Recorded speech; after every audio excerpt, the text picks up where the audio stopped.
Hello everyone. Today I'm going to be talking about the scientific method and explaining how engineers use it. This was brought to you by the RFA volunteers. So first of all, this scientific method was created to solve problems in a reliable way.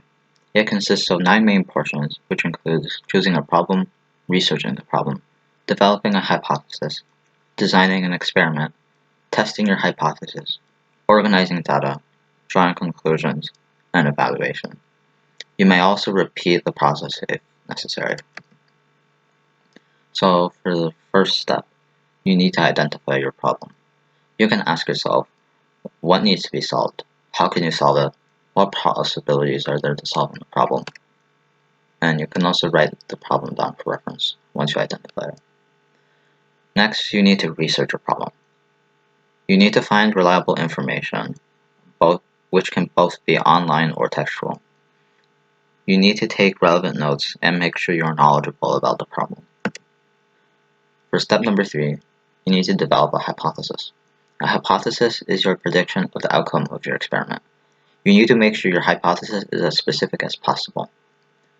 Next, you need to design your experiment. How will you test your hypothesis? What materials are required for the experiment? And most importantly, what are you testing? For step 5, you need to test your hypothesis. You can run the experiment and record your data. You may ask yourself what happens if you need help. Next, you need to organize your data. You need to create a chart or a table that accurately depicts the outcome of your experiment. For example, you can use a pie chart, a bar graph, or an Excel spreadsheet, like the one on the right. For step 7, you need to draw your conclusion. You need to summarize your data and explain what you think occurred. Next, you need to evaluate your experiment. You can ask yourself if you were successful or not.